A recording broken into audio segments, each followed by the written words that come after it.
Hello, and welcome to our Sustaining Effective Educational Initiatives research project.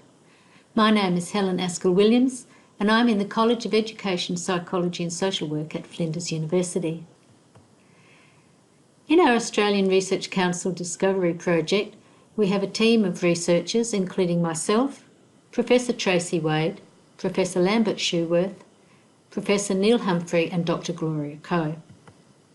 The aim of our project is to identify best practice and to develop a practical framework to guide sustainable implementation of new educational initiatives in educational settings.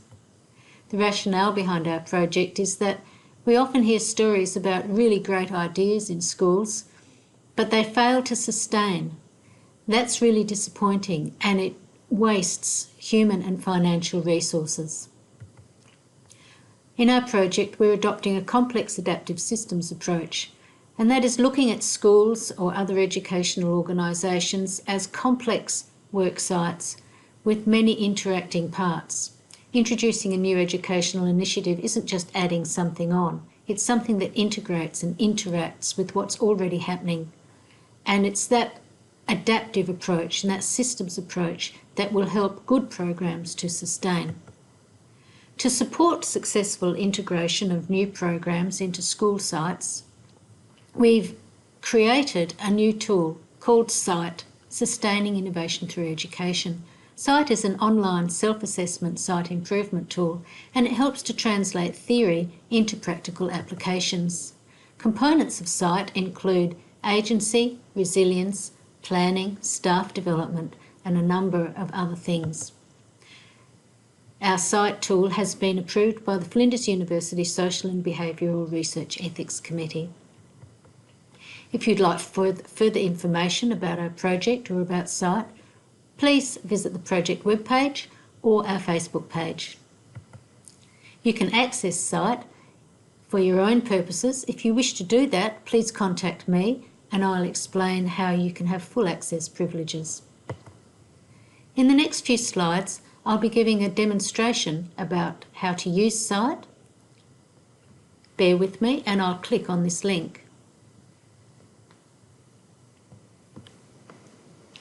And here we've gone to the web page that hosts SITE. The first page of SITE gives a brief introduction to its purpose and background. I'm clicking the next button on the bottom right-hand corner of each page, which is hidden behind my picture, but it won't be when you do it. To begin, you'd be asked to put in a password that is known only to yourself. I'm going to type in test.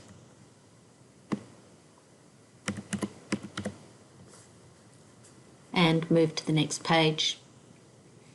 The first page asks about some demographic information, such as the role that you have in your workplace, how many years you've been working there, your gender and your age group. And when you finish that page, you can scroll down and press next. And then the real part of SITE begins. There are 20 groups of these questions, and they ask for your opinion, and it is just your opinion. There's no right or wrong answer. You can see that you can make a rating from very strongly disagree to very strongly agree, don't know or not applicable on a number of questions. This first group of questions is about SITE improvement and SITE culture. At the bottom of each group of questions is also a behavioural indicator, for example, asking you whether or not you've had discussions with colleagues about this issue. And then as you finish each page, you move on. When you get to the end of SITE, you can print out your own copy so that you can keep a record of your own responses. When all of the results come in, I can collate the responses from your organisation and send them back anonymously to your SITE leaders. Thank you for listening to this short introduction about our research project and our SITE tool.